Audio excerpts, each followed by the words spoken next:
Hello everyone, hope you all are doing great. I'm your host Preeti and I'm excited to welcome you today's session on Microservices Crash Course, Spring Boot and Kubernetes Practical. It's my pleasure to introduce our speaker, Mr. Pradeep Kumar. Pradeep is a passionate software engineer and technology enthusiast with hands-on experience in designing and building scalable applications using Spring Boot and microservice architecture. With a strong background in backend development, cloud integration, and system design, Pradeep brings real world insight and best practices to the table.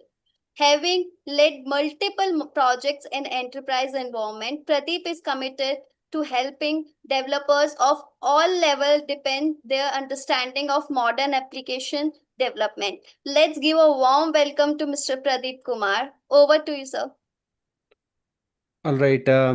Thanks, Preeti, and good morning, everyone. Thanks for joining this session, taking out your time on weekend, and taking this time to attend this session. Let's go through these 2 hours and ensure that we get the maximum out of this, right? So just to begin with some guidelines. So if you have any questions, please feel free to make use of the chat window and ask the questions. I will be moderating. I will be going through the questions and I will be taking up your questions as and when it is feel appropriate. The session will be recorded and you will be having access to the recordings of the session. And I will be sharing my screen and I will try to make it as hands-on as possible. And let's get the most out of this particular session. All right. So just to make sure that I will share my screen.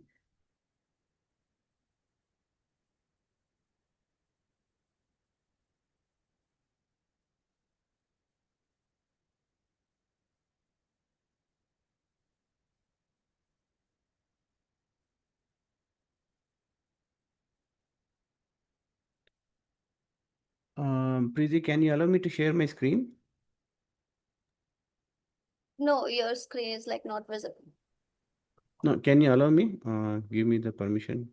Yeah, we have like allowed.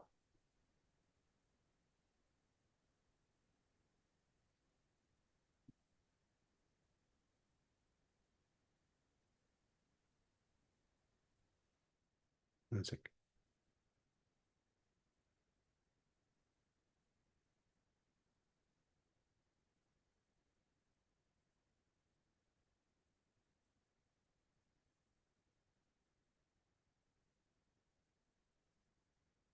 Perfect.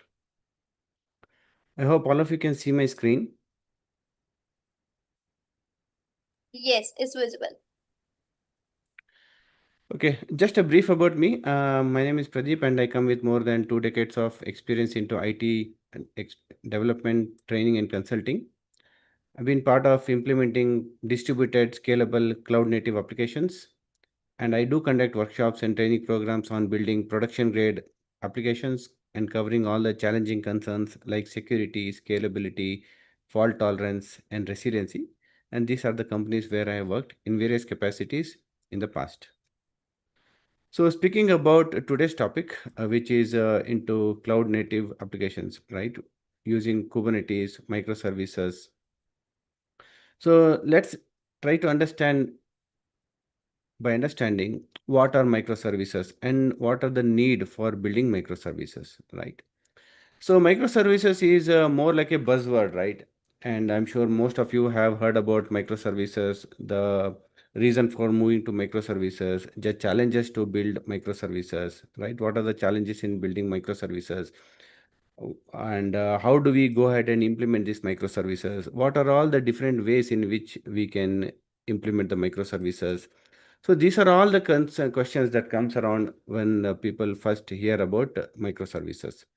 So what we will be doing in this particular session is we will be trying to understand everything in from beginning, try to understand what is the reason to move to microservices, what are the challenges in building microservices, when should we be moving to microservices and when we should not be going to microservices, what are all the different options for building the microservices. Pradeep, sorry to interrupt in between.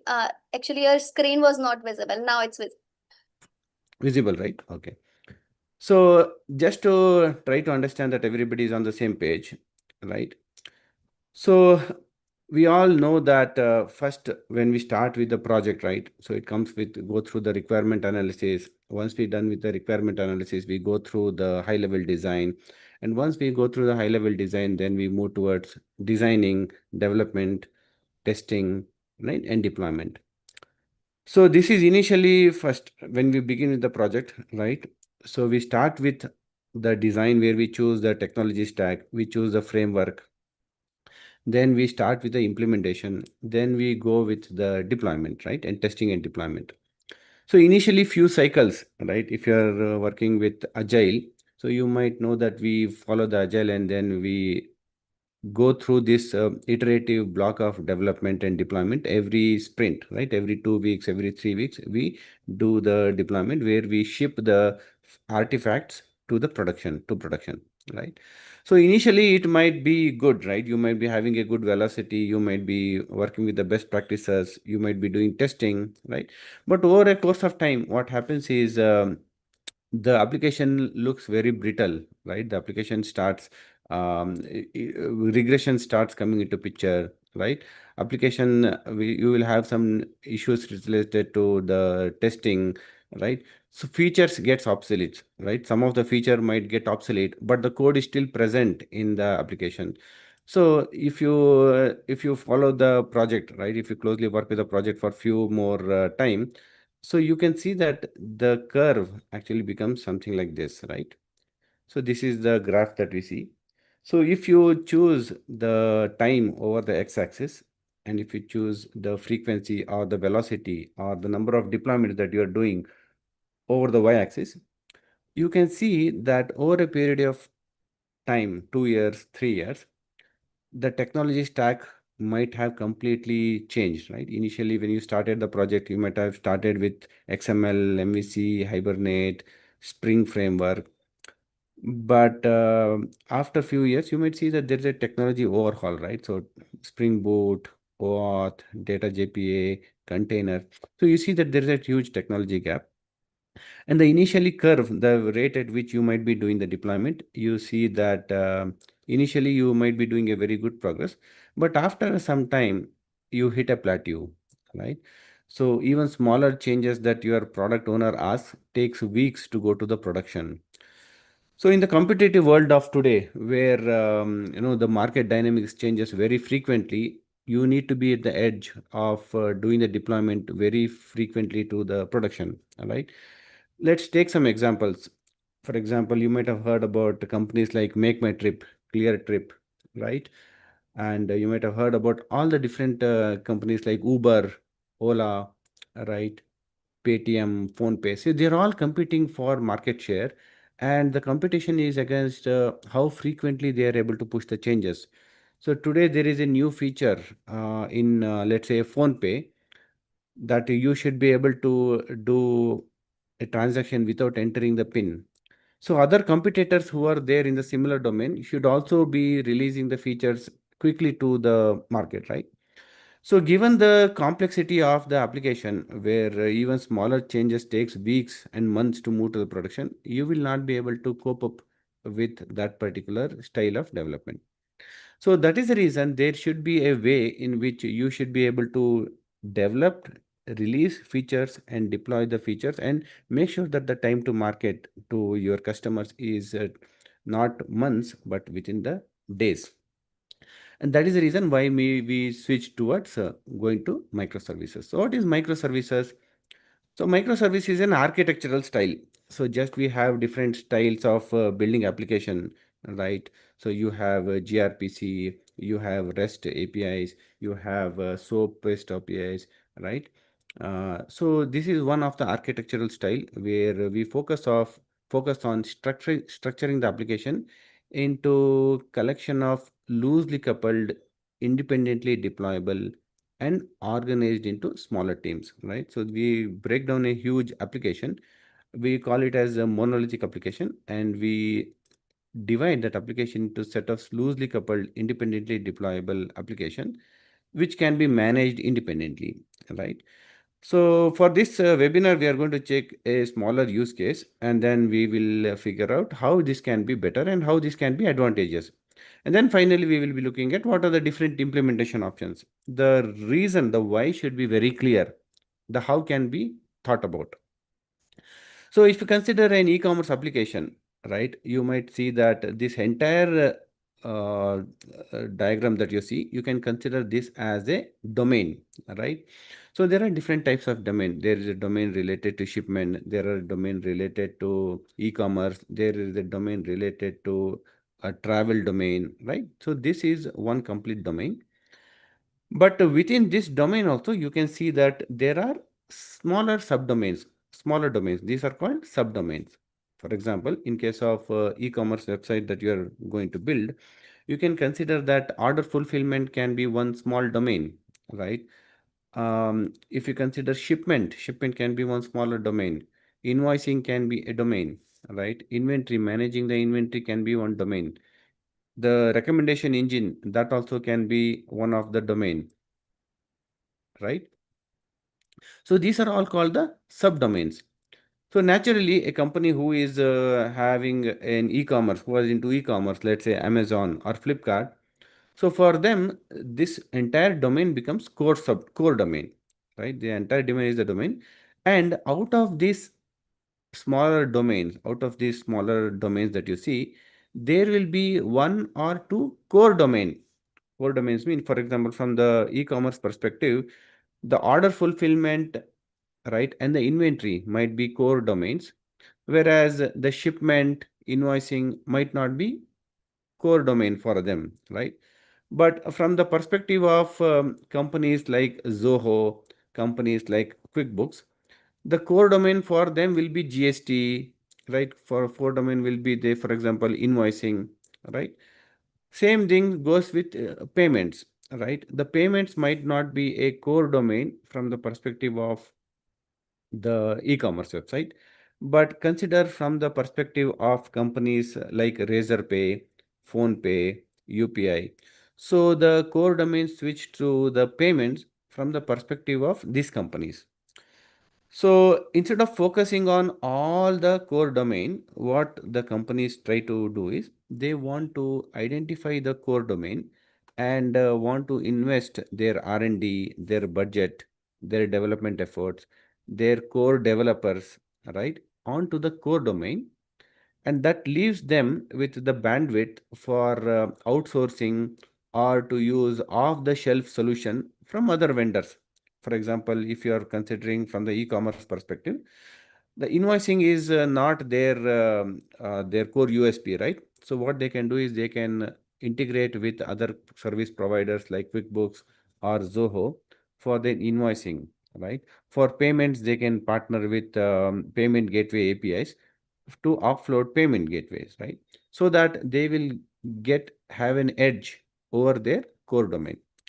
Now that you have understood what is a domain, and out of that, how do you identify the subdomain? And out of these subdomains, how do you identify your core domain? Now the question comes, Pradeep, how do we identify what are all the subdomains? Correct. So you have told us that there is a domain, but how do I identify the subdomains? Is there a formula to understand how do you break this into smaller subdomains, right? After doing that, do we know that whether we have done it right? So these are the questions that might arise for you. So for to answer that, so this we'll come back to this particular diagram. As you see here, that although the curve goes in the downward direction after some time, there is another curve that you see that goes in the upward direction, and this is called your domain knowledge or domain expertise. So you might not be very familiar with the domain on the day one of your job, but over the time, what happens is you build the vocabulary, right? You build the vocabulary, you understand the process, you understand the domain. So having a good domain knowledge will help you to identify whether you have decomposed your monolithic application into the right. There is no right or wrong, right? So you can always break down a bigger component into further component, or you can merge smaller independent components into bigger components, right? So after this exercise, we get this particular diagram where we see that there are different subdomain and all of them are communicating with each other, right? So the advantage here, friends, is that although we have now more smaller projects, each of these can be implemented in different languages. Order microservice can be implemented in Java, search can be implemented using Python, shipment can be implemented using Kotlin, right? Invoicing can be outsourced with a ready to use or off the shelf solution. Security can be also delegated to some external provider. So this leverages that for us to identify what are the things that we can do it ourselves with our core R&D, which are the things that can be outsourced to other companies, right, or other teams, and which are the things that can be used as a ready-made off-the-shelf solution. So now that you have understood this one, so let's try to understand what are all the other challenges that comes in building microservices. Now, I am sure you should be knowing the reason to move to microservices, right?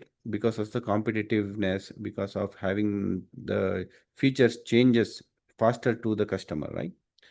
Now, these are all the challenges that comes when building the microservices, right? So as I told, when we're starting with implementing the microservices, not every solution is a silver bullet, right? It will not is not a silver bullet that will solve all the challenges for you, right? So you have to know what are all the challenges that you get, and you should be knowing how to implement those challenges. So the first challenge we saw is the decomposition of a monolithic. What is the decomposition of a monolithic? That means if you have a big application monolithic, how are you going to break down into smaller microservices, right? Whether you are going to break down into 4 microservices, whether you are going to break down into 5 microservices, whether you are going to, how do you know whether it is done or not, right? So this is the decomposition. And decomposition is mostly done based on experience, that is your domain experience, and more to do with the tool. Okay.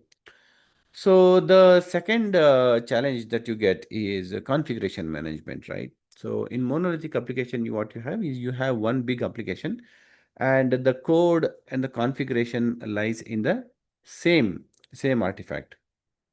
But when you split that into smaller applications, smaller microservices, each of them has to be given with the configurations, right? Application configurations, right? So there might be 10 instances of each of the application, right? And then you need to ensure that all 10 instances of the applications are having the exact configuration at any given point in time. Correct. So how do you do the decomposition? Decomposition can be done based on two criteria, right? So these are the challenges, and we'll also see how to implement these challenges, right? So the first one is basically business capability or by applying domain-driven design. So the decomposition is a process where you break down a bigger monolithic application into smaller set of application. And how do you do this? We have already discussed this by having a strong foothold on the domain. So usually this will be done by the architects. This will be done by the domain experts, right? Domain experts are different than business analyst. So business analyst will work with the domain experts and give those inputs to the development team. But domain experts are the one who have the idea about the domain. So who are having what is right for the domain, and that translation has to be done to the developers in order to ensure that the artifact or the application is closely aligned with the business use cases, right? The next one is configuration management. As we have discussed, that you have instances of the application, and there might be 10 instances of, let's say, order microservice that might be running. Each of these 10 microservices should be injected with the application configuration. What are the, let's say, database configuration that might be used, right? what are the application properties like Kafka configuration, message broker configuration, security configuration, right? So all those things should be given to all the instances. At any point in time, all the instances should be running with the exact same configuration. So how do you do this? Right. So in a monolithic application, you don't get this because you have one big application running and you have both code and the configuration running in the same machine. But this becomes a major concern when going with the configuration management. Now, let's say you have done this. Next thing goes with respect to service discovery, right? What do you mean by service discovery? See here. So you have these applications running, right? So how do you these applications communicate with each other, right? There might be 10 instances of order microservice. There might be 5 instances of search. There might be 2 instances of shipment. And these instances can scale. That means these 2 instances can go to 10 instances, right? These 10 instances can reduce to 4 instances. So there is no static, right? Depending on the configuration, depending on the load on the system, right? Depending on the time of the day, depending on any of these parameters, the systems will be scaling.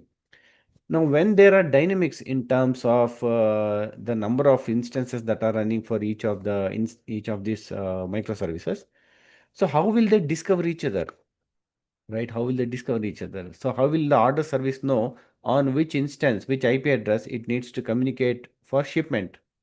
So this also is a challenge. So this is called service discovery.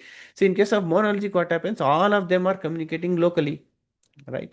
But in case of microservices, they are all communicating via HTTP, gRPC, SOAP, right? WebSockets, or they might be communicating with message broker. There are different means in which they will be communicating with each other. So how will they first of all know that there is a service, and how do they talk to each other, right? So so this is another concern, right? So we will be looking at the implementation solution, but we have to address this also when it comes to the challenges of building microservices, right? So I hope all of you are clear, guys. What are all the challenges that we are getting into when going into microservices?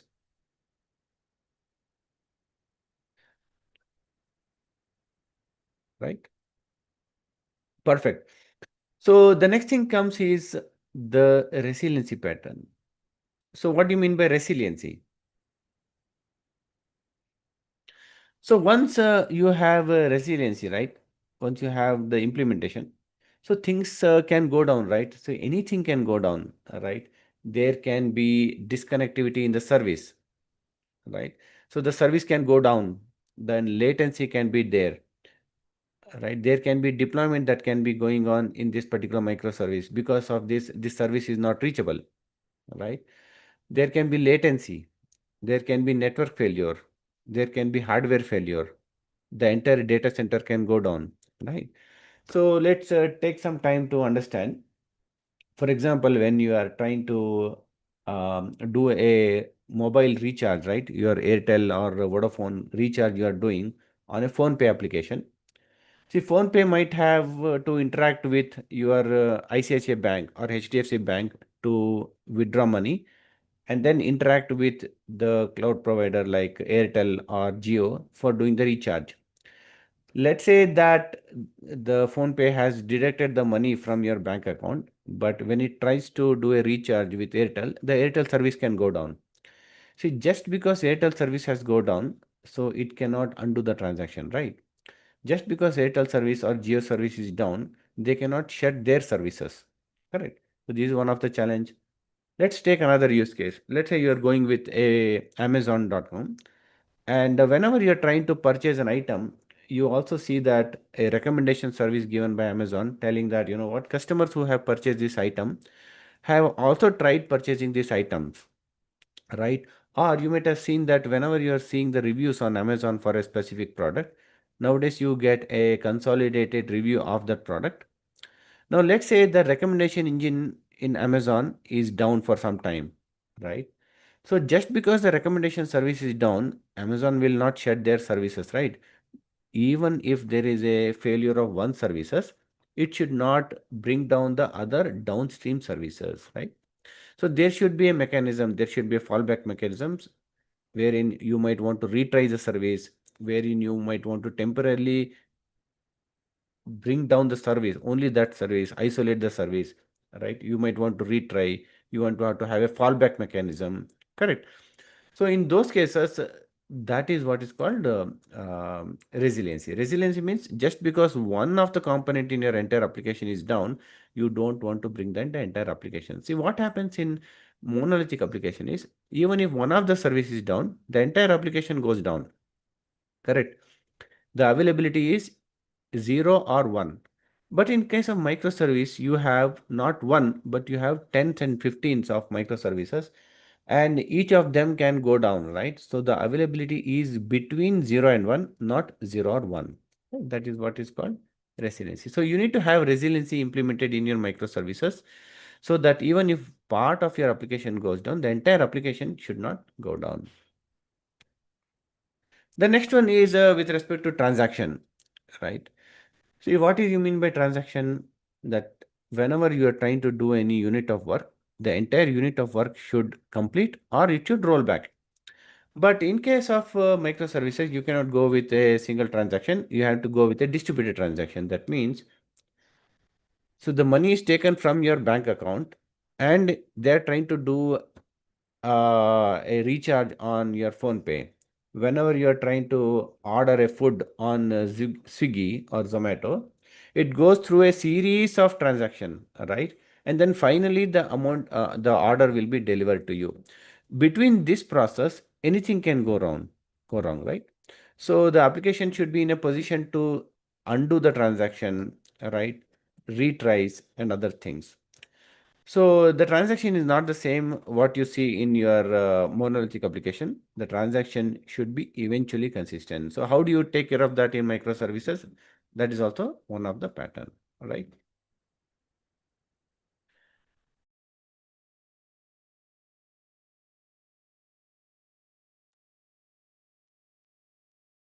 Okay. All right. So resiliency patterns we have seen. Security. Security is also one of the very important topics when it comes to microservices. Why? Because when you look at this, right? So when you look at this, so here the surface area of the attack or the thing that you need to do, you have a clear boundary in terms of in which you can implement your security, right? But in case of microservices, the surface area increases because you have more number of microservices and more instances of the microservices, more threads. Not only that, here once the communication between all these services is going to be local, but in case of microservices, the security between these things also has to be accounted for, the network security between the calls. Suppose one of the microservices got compromised, the other microservices will also be compromised. So how do you ensure that there should be a full trust policy between all these microservices, right? So that means security is also a challenge. And finally, deployment. As you see that there is a different types of deployment. You can go with blue-green deployment, canary deployment, right? So overall, you can see that these are all the challenges that comes in moving to microservices. Now the option comes is, Pradeep, we are convinced with respect to the microservices challenges, but tell me the solution, right? How are we going to implement this, right? How are you going to implement this? See, the good thing is that once you are aware about these challenges, the implementation is straightforward. That means you and I are not the first persons to go ahead and implement these challenges. Lot of companies like Netflix to Amazon to all big companies, right, have done this exercise and they have come up with patterns to implement these microservices. So what is the responsibility from our side is that we just have to go ahead and then use that implementation to see what are all the different options we have for implementing these microservices, right? So these are the three types of implementations. These are the three implementation solutions to solve those challenges. And we have to see which one suits us best. right? So we will go through this and we will try to understand what are the pros and cons of each of them. The first one is with respect to application, right? So where you tell that all the challenges, whatever we have seen, we are going to implement using Spring Boot, right? So in the context of this webinar, we are going to use Spring Boot. But if you are using Python or if you are using any of the other programming languages, you have to identify the frameworks which allow you to implement those challenges. But with respect to Spring Boot, so there are ready-made components called Netflix OSS components like Spring Cloud, Eureka Server, Spring Cloud Ribbon, Spring Cloud API Gateway, Spring Cloud Configuration Service. So which you can use to implement microservices, right?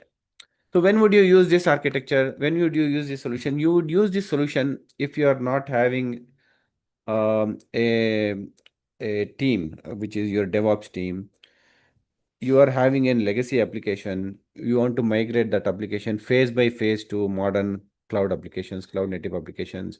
Your entire team is Java heavy, right? They're all familiar with Spring, right? So that is when you are going to go with this solution where you are going to use Spring Cloud as your solution for implementing microservices. So if you had asked me 5 years before or 6 years before, Pradeep, what is the best solution for implementing microservices? If your project is on Spring, then this would have been an ideal solution for you to move to microservices. But what are the other options? We can also look at other options like containers. So over the past 10 years, there is a lot of shift from a traditional way of deployment to containers way. Containers have become mainstream way of deploying your applications, right? Tools like Docker, tools like Containerd, tools like Kubernetes, tools like OpenShift, right? These are all have evolved. They have become mature. And companies are considering them for deploying your microservices based applications because most of the heavy lifting will be done by these components, these orchestration engines, right? This ensures that your applications become lightweight, they are resource optimized, and at the same time, you will be able to use polyglot microservices. That means one application written in Java, one application written in Python, right? One application written in Golang. So you can use this. Whereas in this case, it cannot be done because it is going to be on single application, right?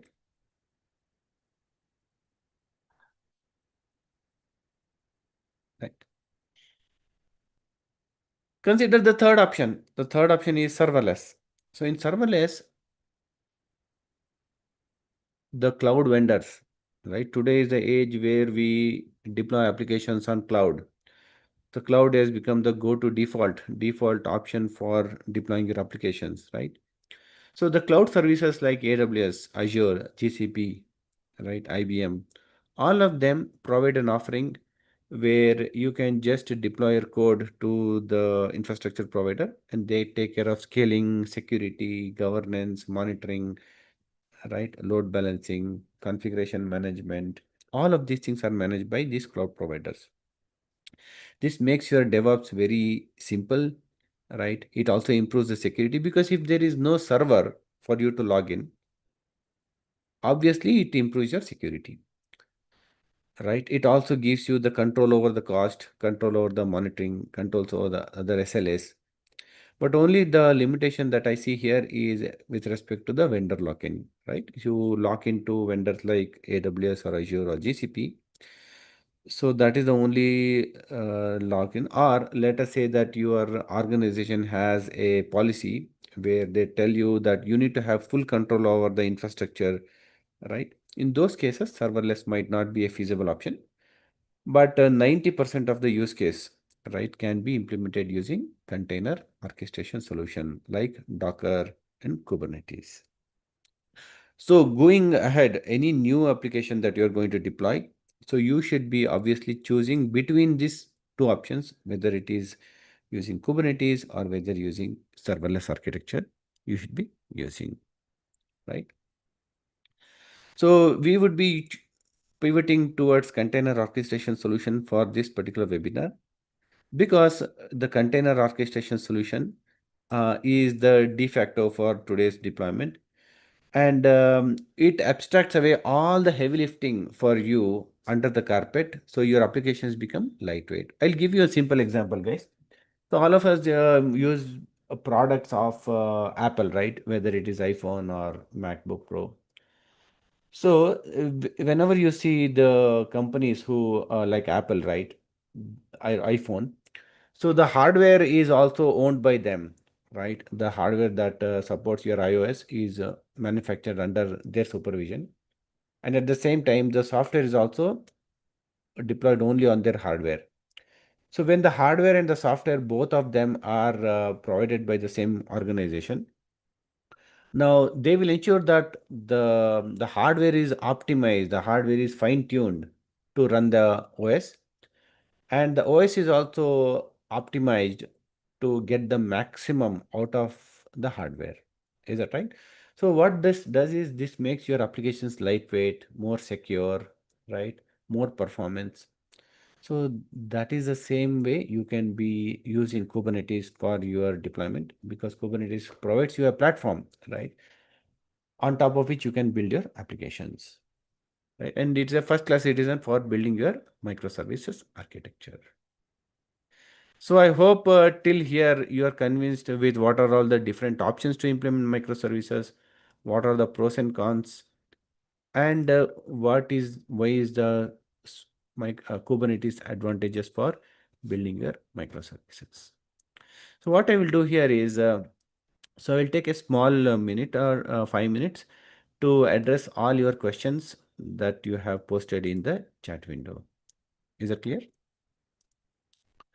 Yes. So there are few questions here. I will take up one question and answer them.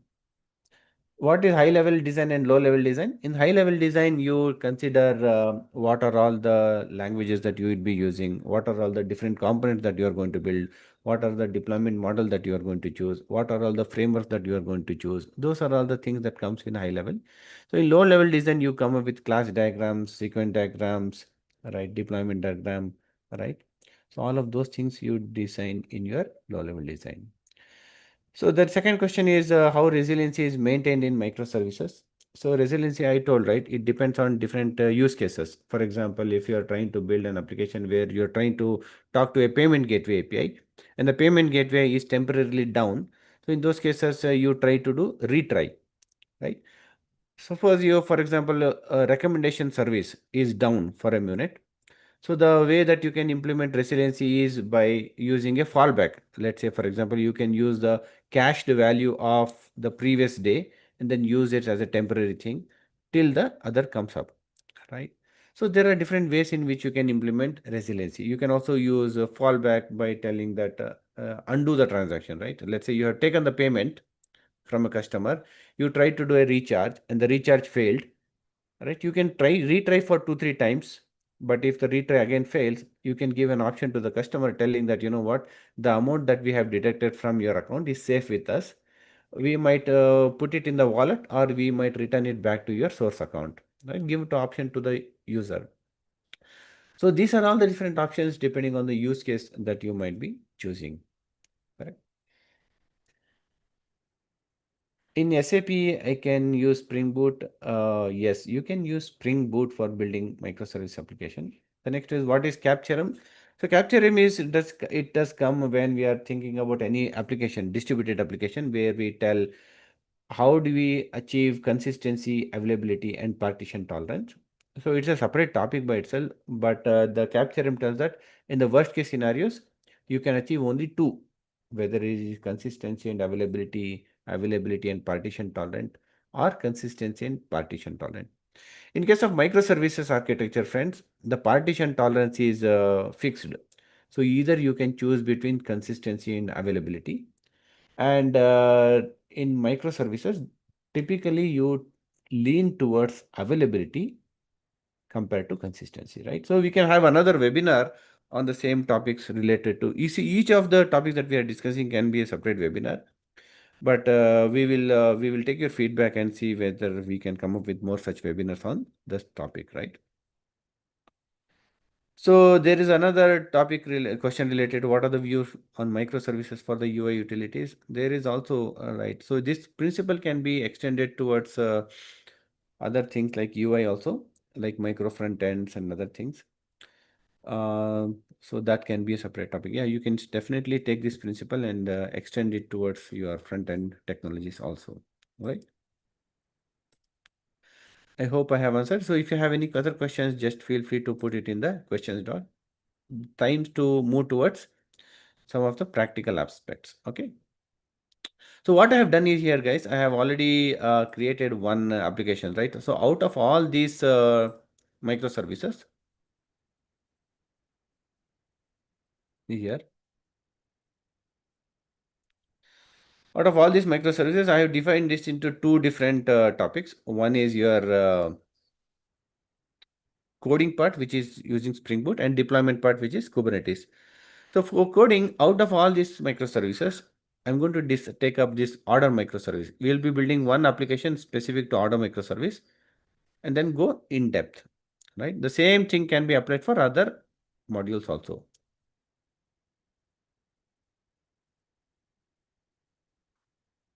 So if you look at this, guys, so this is our order microservice. Part of the microservice I have done implementing Spring Boot. Spring Boot is a natural choice.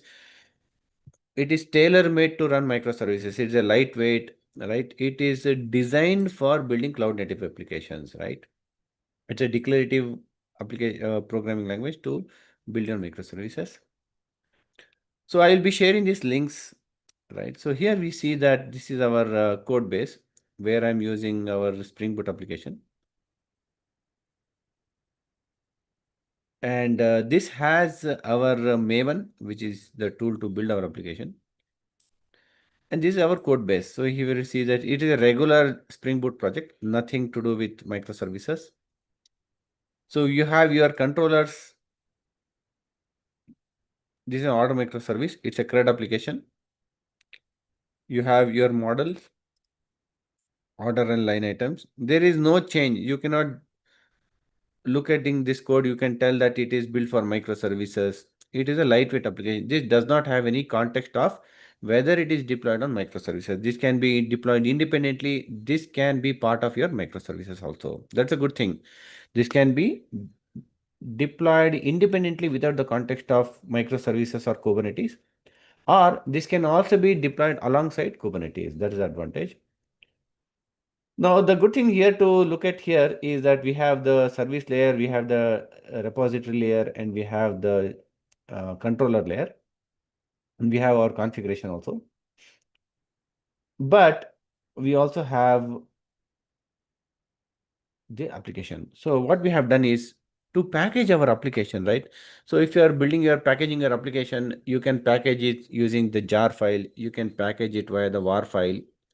For microservices, specifically on deployment on Kubernetes, because this particular webinar is on deployment on Kubernetes, we need to package this application using something called Docker. So for doing this dockerization, we have to write a file called Docker file. And in the Docker file, we'll write all the steps of building a Docker file. So this is a multi-stage Docker file. Whereas what we do here is in the first stage, we create a jar file, right? So here you can see that we have written set of steps, and the file is also committed to the version control system, right?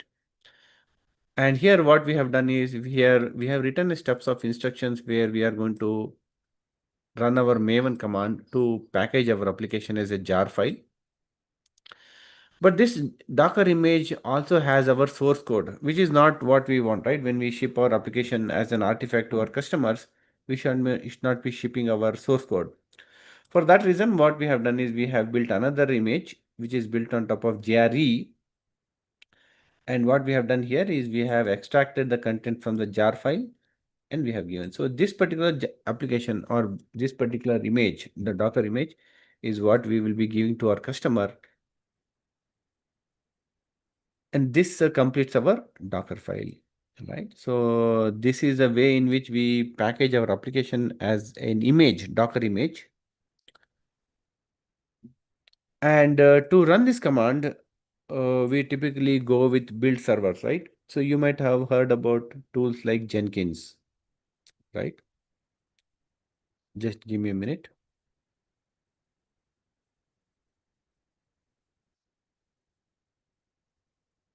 Yes. So this is how our Docker image looks like. So this is our server. What do you mean by server? These are server like this. These are bare metal servers. And on top of bare metal servers, we install our host operating system.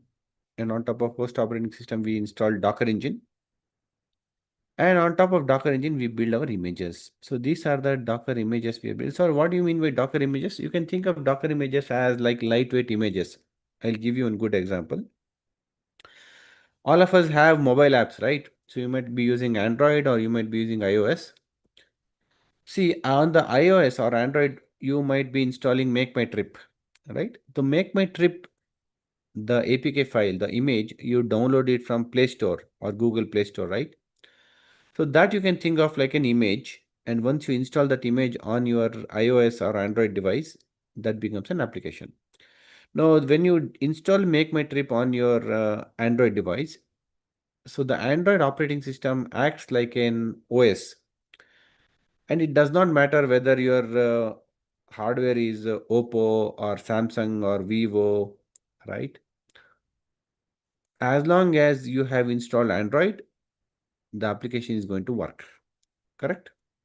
Exactly like that. The Docker engine acts like an operating system on top of the server.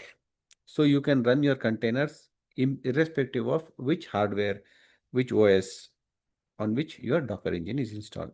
Right? Just like when you install Make My Trip, it does not matter whether it is installed on Samsung or Vivo or Oppo. Same way, when you run your containers on your Docker engine, it does not matter what is the underlying OS. It acts like an abstraction, right? So the way that you are going to package your Spring Boot application into your Docker image is by writing a file called Docker file. You write all the instructions on the Docker file, and the Docker client, you are going to run some commands which will upload the Docker to your Docker registry. So the entire step is manual in nature. The entire step is manual in nature. So as part of microservices architecture, we lean towards automation, right?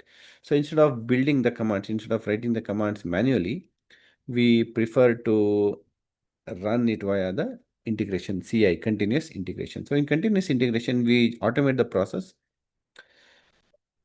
You might have heard about tools like GitHub Actions, GitLab CI. For this webinar, we are choosing the GitLab pipeline. So what I do here is, let's say as a developer, I go here and make some changes, right? I'm going to make some small change here by entering, and then I'm going to commit these changes. So I'm going to write made some changes for the application configuration.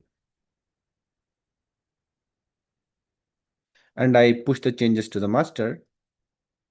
The code got committed to the version control system. And once the code gets committed to your version control system,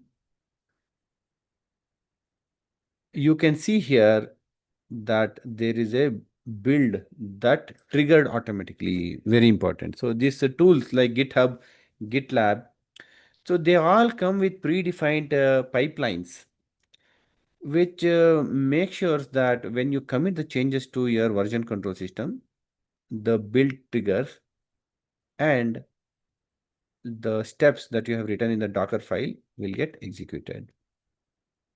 See here, just by writing a file. So here, just by writing a file of GitLab CI, you can see here that the build got triggered. So this is a very good thing because this makes sure that it is automated, right? It reduces manual intervention, right?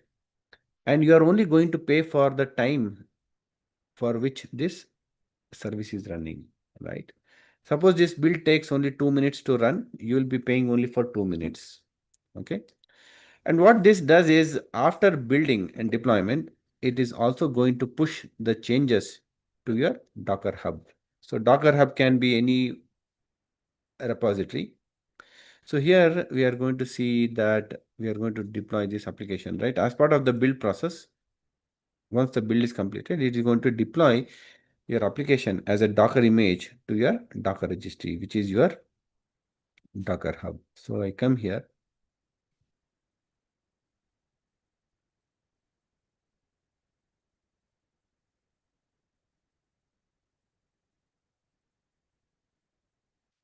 Very good.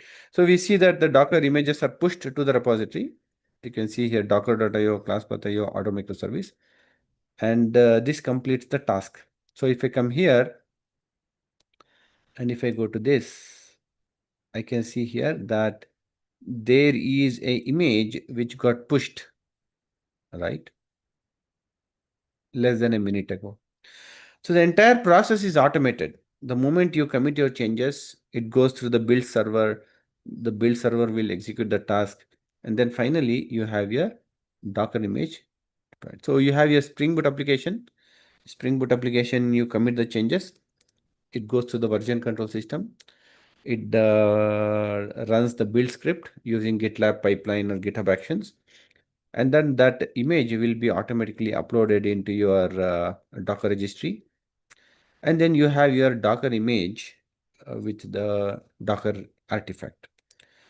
Now, this is this till here, the responsibility is of the developer. The responsibility of the developer is to ensure that the Docker images are built. So now coming into the deployment part. So for deployment, we can use different options, right? Any valid ways in which you can deploy your Docker images can be a good candidate for deploying your microservices. There are different options anyhow, right? What are the different options we have? We have different options like Kubernetes, Docker Swarm, right? But for this particular webinar, we are going to choose Kubernetes. Right. So this is not a webinar on Kubernetes, guys. This is the webinar where we see how we can deploy our applications using Kubernetes, right?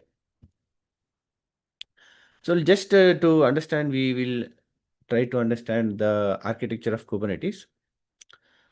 So Kubernetes is a container orchestration solution. So the Docker images that you have built, the Docker images can be deployed using Kubernetes onto any platform, right? So the Kubernetes architecture is divided into two planes. One is called the control plane and the other is called data plane, right? And what we to communicate with the Kubernetes cluster, we are going to choose the clients. The client is going to be your kubectl. We will not get into too much technicals of the company. We are trying to see how we can deploy your Docker image onto your Kubernetes cluster. So you have your control plane and data plane. These are two different sections. Consider them as your a section where you are going to manage your Kubernetes cluster. And this is the section where we are going to run your Kubernetes workload. I'll give you a simple analogy for you to understand. Right. So let's take an example of Uber, right? So how do we book our rides on Uber? We are going to connect to the Uber application, the Uber platform. The Uber platform takes care of authentication. The Uber platform takes care of you to tell from where to which location to which location. The Uber platform is where you make the payment, right? But Uber platform does not come for the service, right? What the Uber platform does, Uber platform identifies the ride commute, the driver who will be able to fulfill your commute, right? Exactly like that. The control plane does the heavy lifting. The control plane identifies the worker node which will do the deployment, where your workloads will be running, right?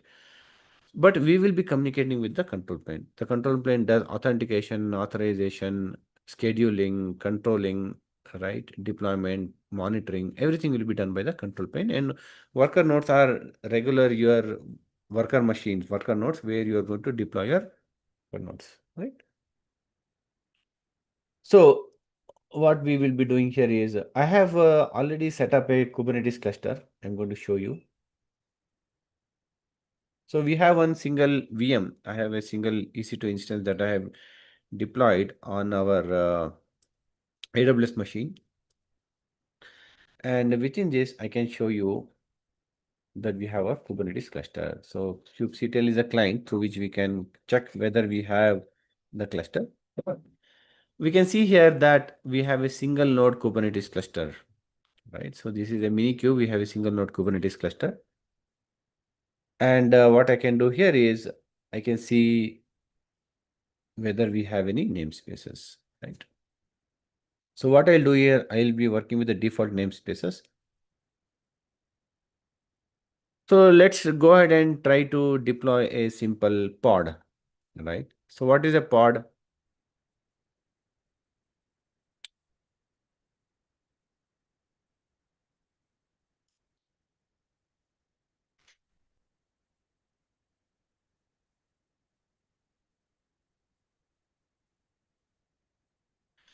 So pod is at the heart of Kubernetes. Whenever we trying to deploy any resource on Kubernetes cluster, we start with a basic atomic unit called pod. Pod is at heart of Kubernetes.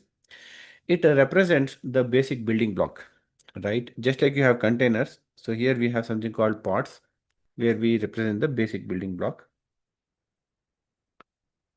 So this is how you can visualize the containers and the pods. So you have your worker nodes, your VMs, which are managed by your Kubernetes cluster. And within the VMs, you have pods. And within the pods, you have containers. So these are your Docker containers. So instead of you managing the containers, right, you are going to manage it via the pods. Pods are the ones which will manage your containers, right? See, why do you need an orchestrator? See, if you are trying to book a cab, sorry, if you're trying to go from one place to another, you can go ahead and hire a cab, right? But the cab can fail, right? He might not pick your call, right? There can be issues with respect to the payments. There can be issues with respect to security. So instead of you doing the work, you go through an aggregator like Uber, who will take care of all these things, right? And he charges a commission. Exactly like that. Instead of you managing the deployment, you managing the security, you managing the service discovery, you managing the scaling, instead of you doing it manually, you are going to offload it to a container orchestration solution like Kubernetes, for which it does the deployment using something called pods, right? So what we will do is I'm going to show you a simple example of running a simple pod in our Kubernetes cluster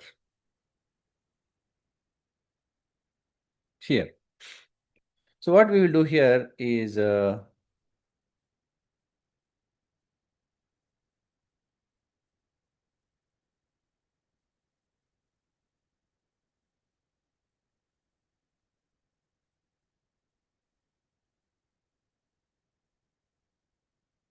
going to deploy a simple pod and want to show you how simply it can be done. So I'm going to run kubectl run image nginx.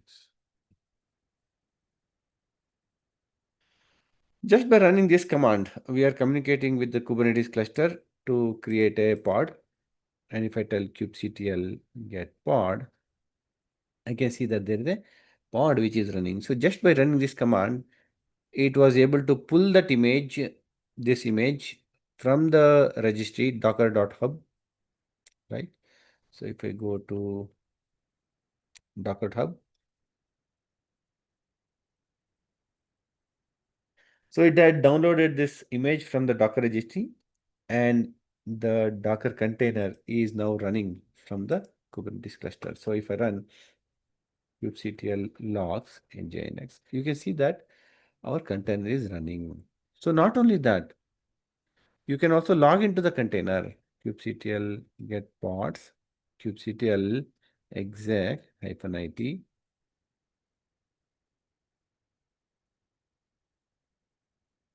right? And check whether the services are running.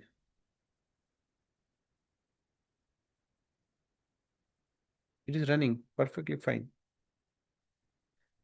And I can come outside of the container. So the pod is running on one of the worker node. So you can also check by running the describe command. You can see here that the pod got assigned, the Nginx got assigned to one of the worker node. It pulled that image, it started the container, it created the container, and it started the container. So you can see that everything is done by Kubernetes, right? Now you have a container running, which is perfectly working fine.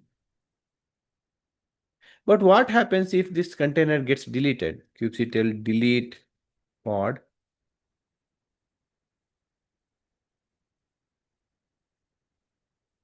No pods are there. So this is what is important. So in case of your application, if the pod gets deleted, it becomes your responsibility to ensure that the pods are running again, right? It becomes your responsibility to ensure the pods come up again.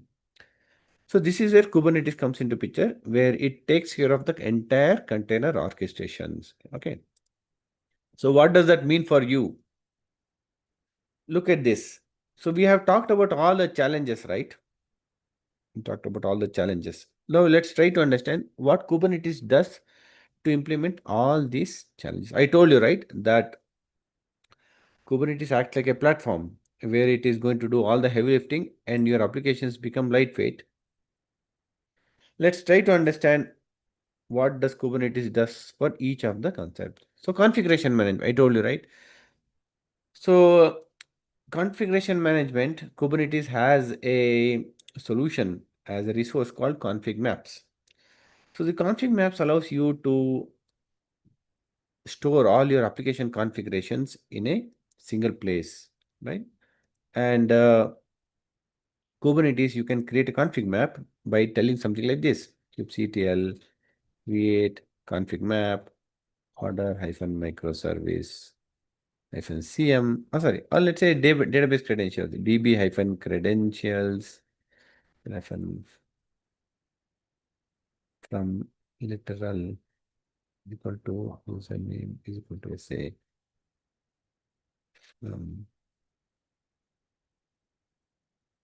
is equal to password. Let's say welcome, right? You can just create a config map.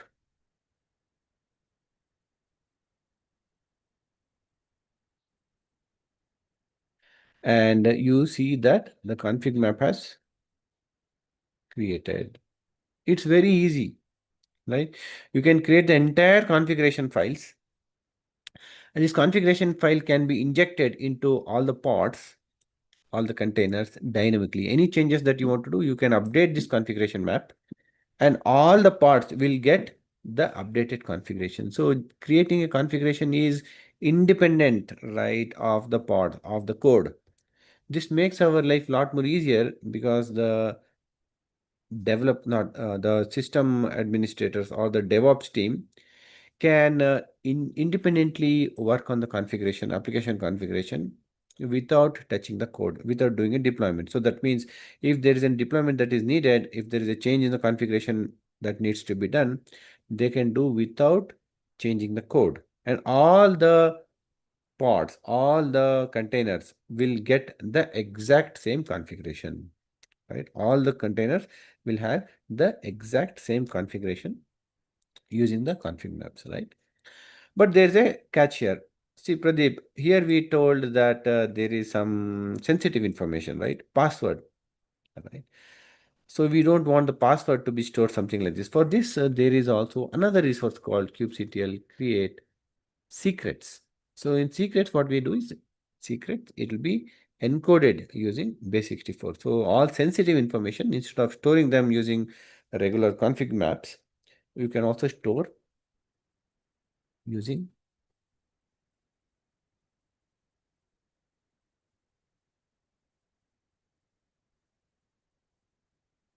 secrets. And then hyphen sensitive. Okay. From literal is equal to username is equal to say from to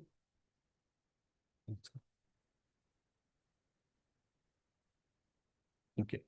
So what are the resources that we have seen for application configuration, right? Non-sensitive information. you can go with config maps. Kubernetes provides this as a resource.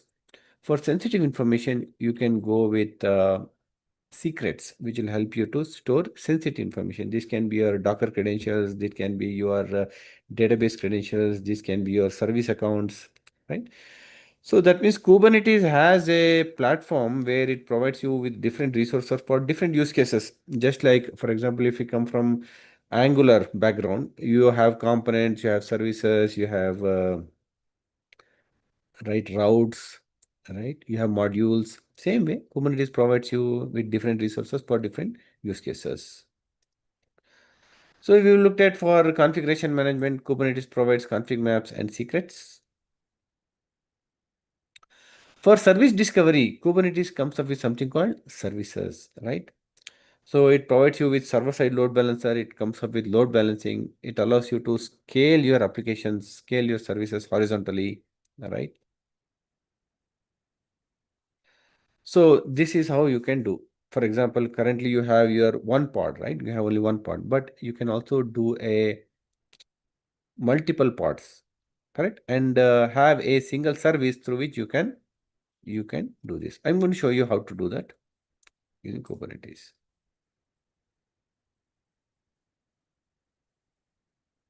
So let's say we want to have 4 instances of Nginx. So it'll tell kubectl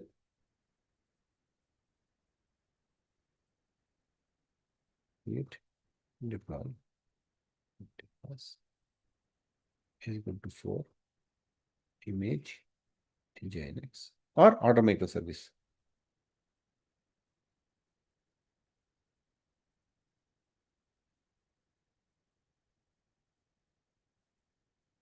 I'm going to tell order hyphen microservice deployment.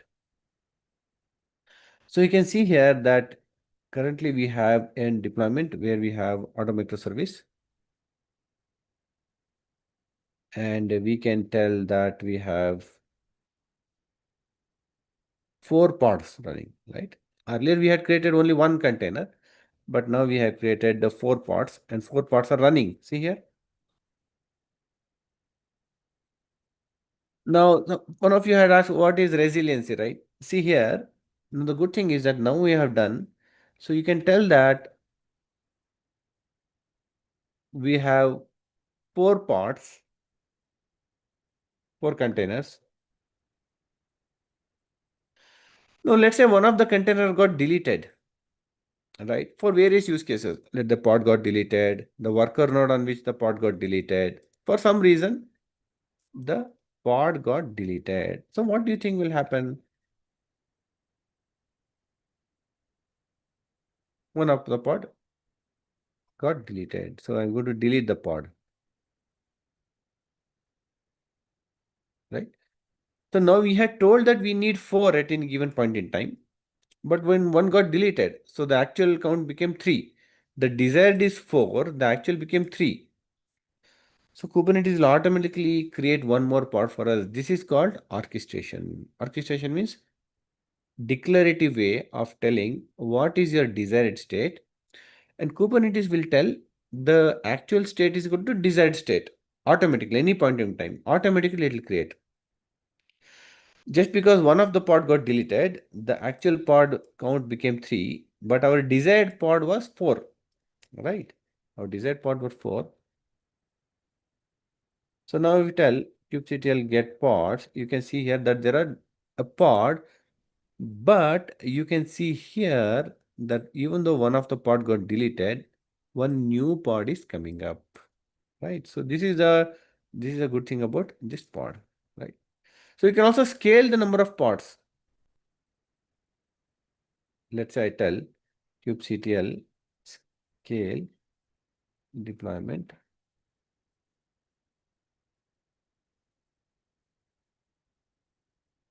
to.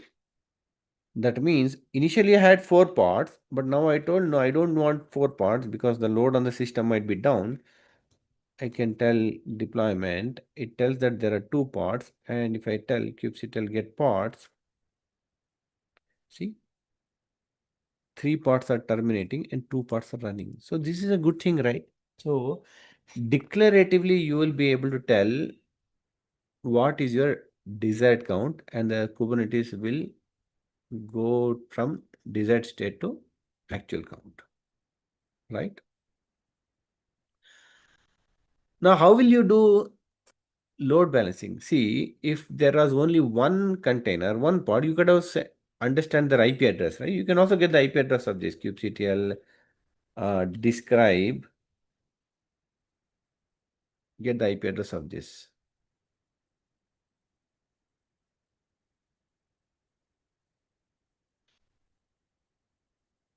Get this IP address, right?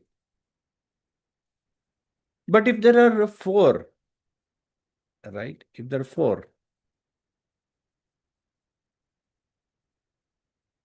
if there are two, because it can scale, right? It can scale from 2 to 4, 4 to 8, 8 to 15, 15 back to 3. So at any given point in time, there is no fixed number here, right? In that case, we want to ensure that anytime we make a call, it should be redirecting to the pods. So for that, Kubernetes comes up with something called service.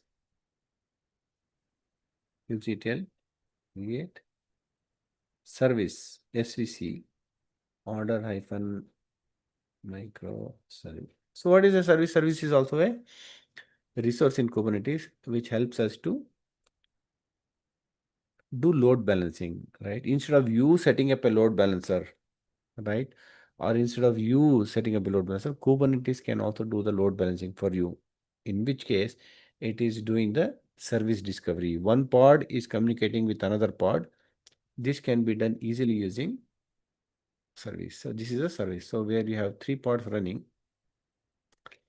you have only one service. You make a call to that service, and the service will do the load balancing to the available number of pods. No matter how many pods. If there are two pods, the request will go to two pods. If there are five pods, the request will go to five pods. Okay. So how do you do this?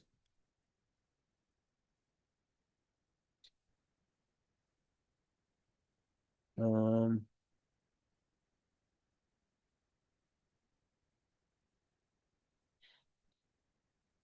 so you tell kubectl create SVC.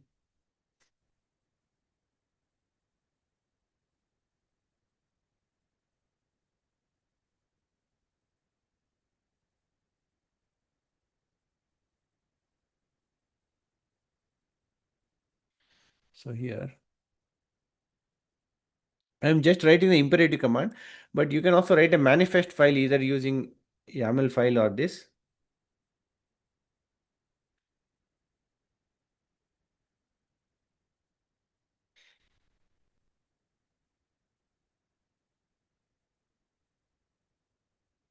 And I tell TCP host port is 80, target port is 80.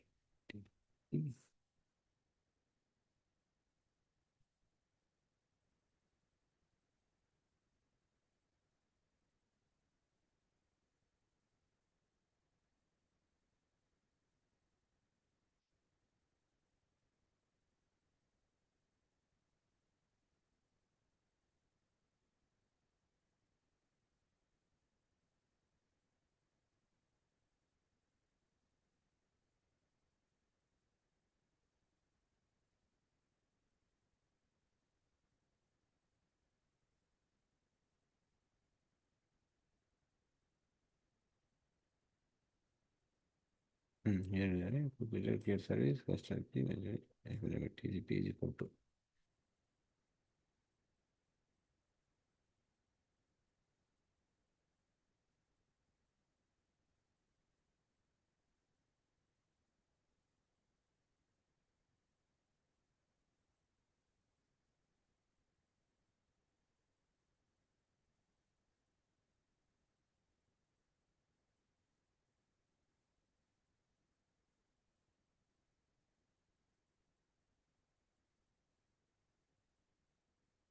Paste this.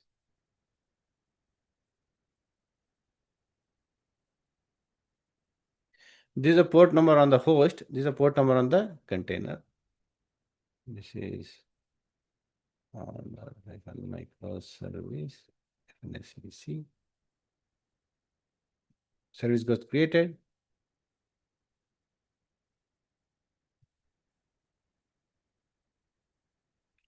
kubectl get svc, right? See, this is the svc. So what this service does is that it gives you one IP address. So instead of knowing all the IP address, you will know only one IP address, and that IP address will send the traffic to all the pods, right? So this is done using service load balancing. You might ask me, Pradeep, how does the service know or to which pods the request will be sent? They will be binded something called labels.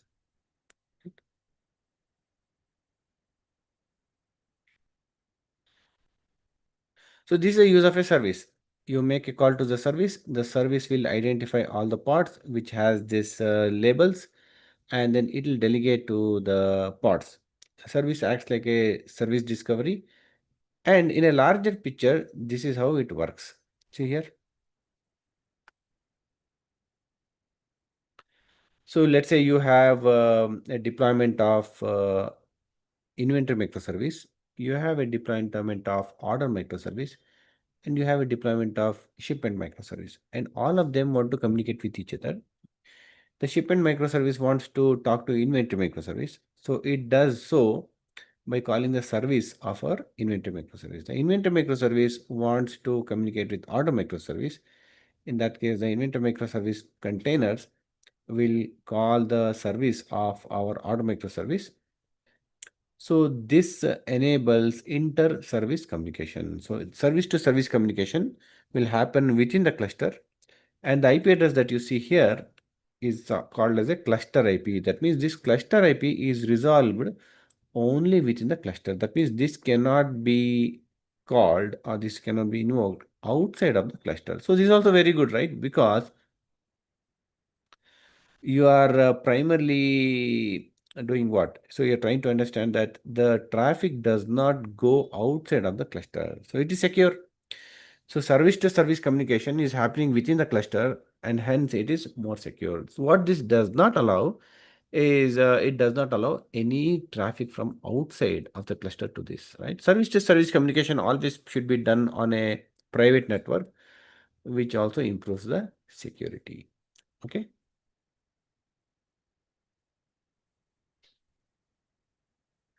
Okay. So we have looked at this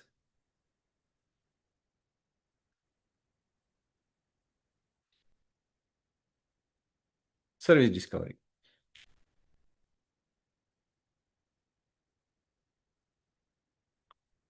For resiliency pattern, what are the different options available? See, for resilience option, there are two options, not two options. There are two ways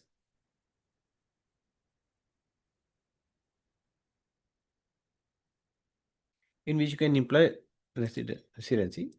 The first should be done at the application level, and the second should be done at the cluster level. At the application level, you do that by using, in case of Spring Boot, you can do that using something called actuators. So in case of actuators, they give you the health endpoint for an application, whether the application is healthy, the application is not healthy, right?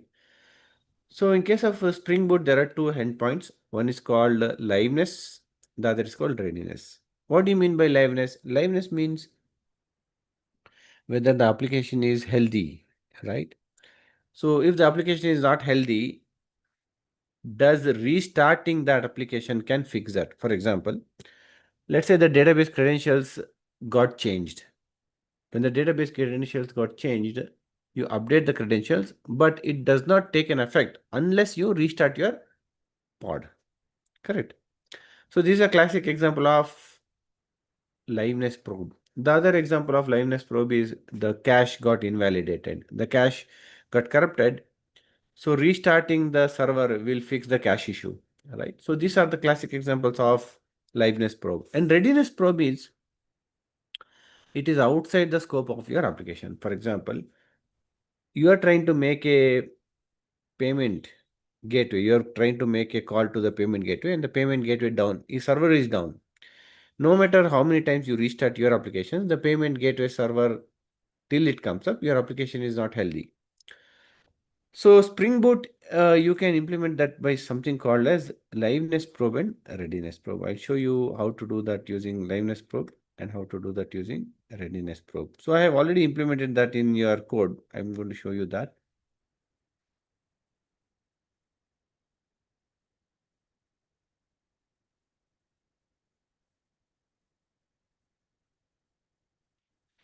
So if I come here,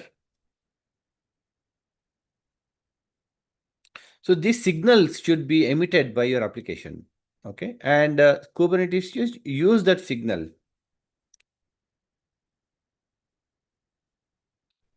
So here you can see here, how do I make the liveness probe fail and how do I make the readiness probe fail? So how do we do that? In Spring Boot, there's an option for you using something called availability change event. So in the availability change event, you publish what is the status of your application, whether it is healthy, whether it is not healthy, whether it is application is ready, whether it is not ready. So liveness comes with two flags. One is called broken or correct. Same way, readiness comes with two options, whether it is refusing traffic and application. So if the liveness probe is broken, Kubernetes will restart the pod. If the liveness probe is readiness probe has failed, Kubernetes will stop sending the request to this pods. So how do I do this? So if you look at this, so to do this, you run this.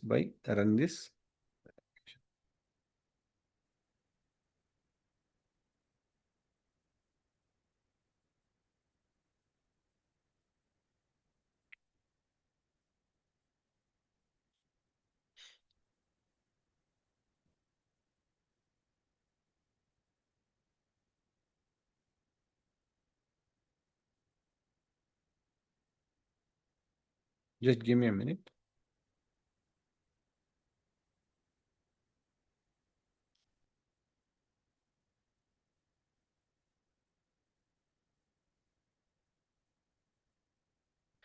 This is how you configure both liveness probe and readiness probe. See here.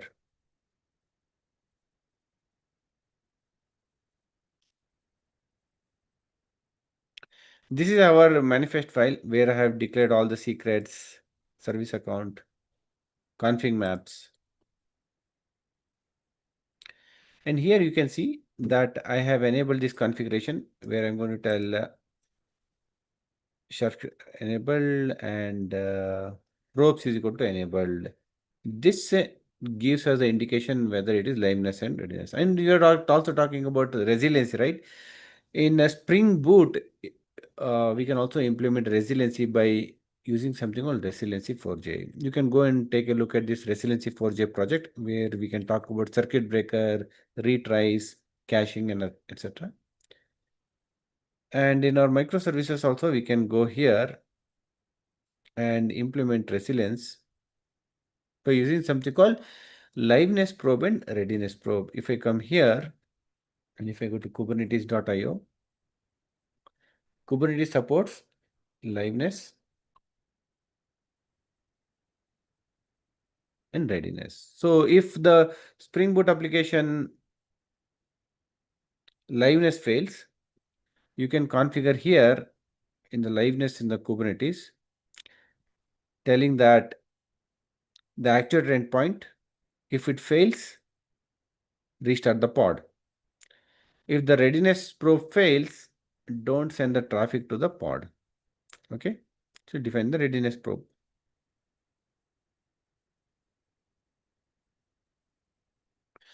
So these are the things that you can do both at the Spring Boot level and Kubernetes level. So basically, you can think of Spring Boot and Kubernetes complementing each other.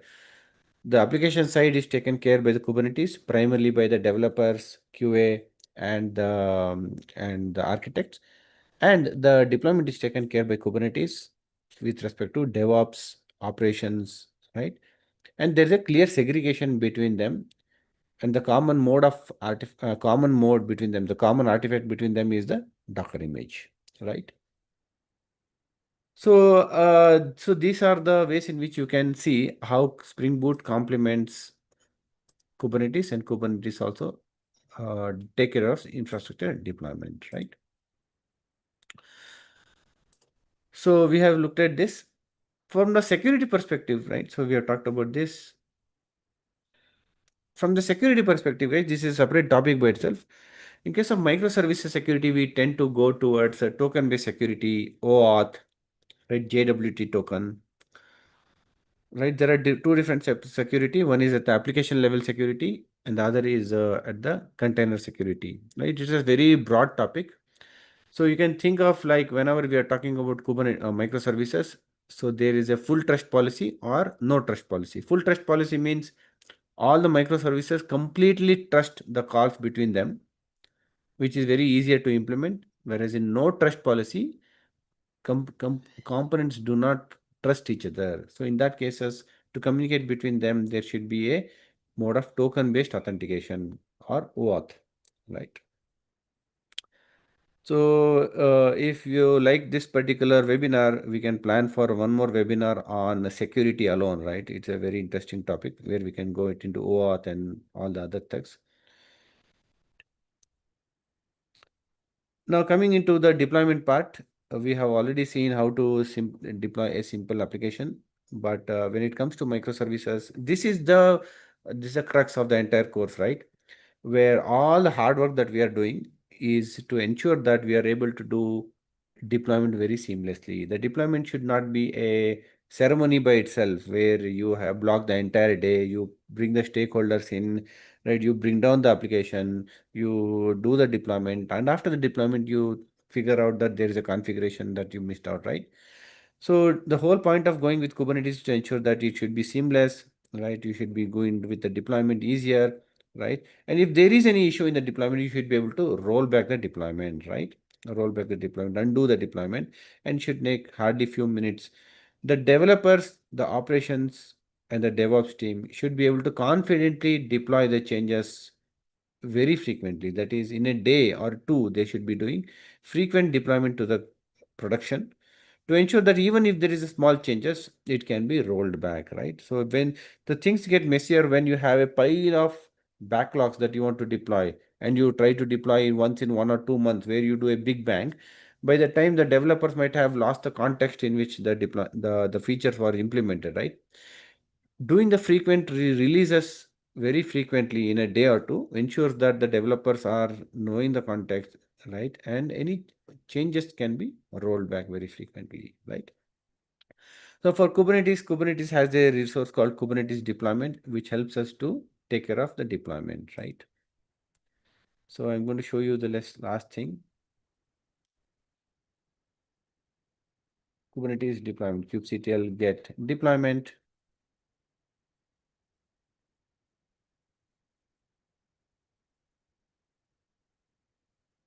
You can check the status of the deployment. You can undo the deployment. You can roll back the deployment. All these things can be done using your kubectl client.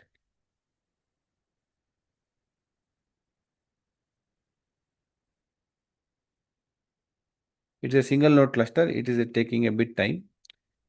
But I want to open this platform for all the questions that I can take up.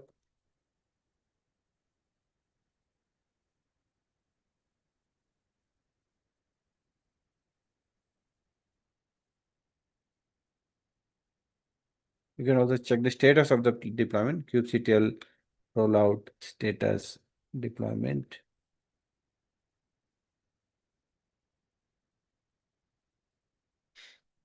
You can undo the deployment, you can roll back the deployment, you can do all these things, right?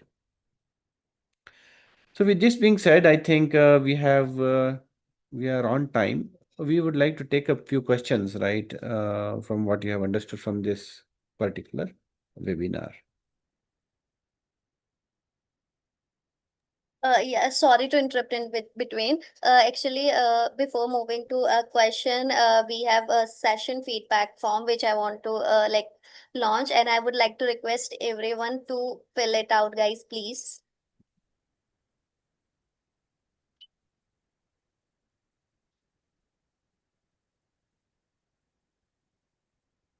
Side by side, we can like continue the session, or we can move to Q&A. Yes, yes. If any specific topic that you would like me to address, right, within the permissible time, please let me know in the comments chat. I will definitely answer those. Actually, in Q&A tab, we have questions. I am looking at that. I'm looking at the open questions. Okay, so here. Okay, so there are few questions I will try to answer. Why choose Maven or Gradle? It does not matter. It's just a build tool. As long as we are going to use a Docker file, Docker format, we can either choose Maven or Gradle. It just becomes a tool to build our application. We can choose either one of them, right? So how to implement gRPC and message broker? See, that's a very good question. So now that I mentioned that here, I will show you this diagram. So all these components are communicating with each other, right? All these components are communicating with each other. So chances are that there can be failures, right? So here you can see that these components are communicating. There can be failures. There can be message loss. So in order for us to ensure that there is no message loss, so we can also introduce a message broker to ensure that the messages are buffered and the messages are not lost, right? So you can also implement gRPC or message broker because you have decomposed these microservices and they can communicate with each other. The choose of the medium can be SOAP, REST, gRPC, or message broker. Any of them can be done. Okay. So I'm trying to do deployment, but it crashed. So error. So if you're trying to do a deployment and it got crashed, we have to, this is an implementation detail. We have to look at the logs and we have to troubleshoot, right? So what is the namespace? Yeah, that's a good question. This is more of a Kubernetes question. So when you have a Kubernetes cluster, the same cluster can be used for different environment. So development, QA, pre-prod, staging, right? And to create an isolation, right? To create an isolation that pods in one development namespace are not able to communicate with QA namespace, but all of them are within the same cluster, we choose namespace. Okay. How Kubernetes resolving domain to reach previous service or cluster? So that's what I mentioned, that when you are working with the cluster IP, that the cluster IP is resolved within your Kubernetes cluster, right? So all the services and all the pods will know about all the IP address and all the services within the Kubernetes cluster that will be managed via DNS server, which will be there as in the Kubernetes cluster. But external services will not be able to communicate with the cluster IP. For that, there is another service called Ingress. We could not get time to cover that. But Ingress is a service in Kubernetes which helps us to allow outbound services from the cluster to communicate with the Kubernetes cluster. So can you share the Google Drive, Doc, and GitHub repo public? I will check with Preeti and then coordinate to get you the documents, right? So any AI tools to simplify this process? Which process you are referring to? I'm not very sure. So these are the general guidelines, guys. So as an architect, as a developer, right? So you should be using these tools to uh, fine tune your design, right? Fine tune your design, take up your design decisions. So all the things that I given you is just the best practices, right? And the general thumb rules. But use this as a pattern, as a guideline, right? As a rule of thumb to design your applications and architect, right? Perfect.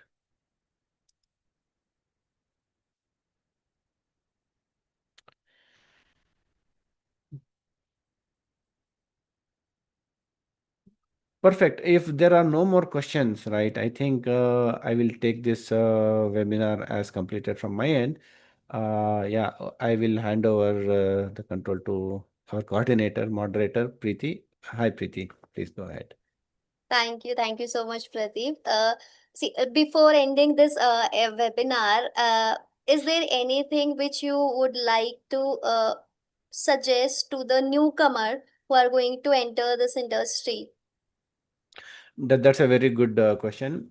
So as I told you, in microservices, there are two parts to it. One is the implementation and one is the designing of these things, right? So as a beginner whom you are coming to this particular development, you should not be taking too much into the designing part. That is the job of the architects, the domain experts, and the senior developers. But the implementation, definitely you can get into the next learning curve should be more on Kubernetes and Spring Boot and containers and the implementation part. As a person who is coming into the design aspects and who is trying to design the solution rather than the implementation, so the things that you should be concerned is with respect to the domain driven design, right, event driven architecture, right, microservices best practices, security of microservices. These are the things that you should be more focused on. Correct. Thank you so much. Thank you very much for this session. And we are really grateful for the time and the knowledge which you have shared. And everyone who have joined us today, thank you very, very much for being a part of this learning experience. And still, if you guys have any question, please feel free to reach out to us or directly connect with Pradeep. And session recordings are also available on our YouTube and LinkedIn account. So you can revisit at any time. So till then, bye bye. Take care. Happy learning and have an amazing day. And once again, thank you so much to you, Pradeep, and thank you so much to other who have joined us. Thanks, everyone. Thank you. Bye bye. Take care.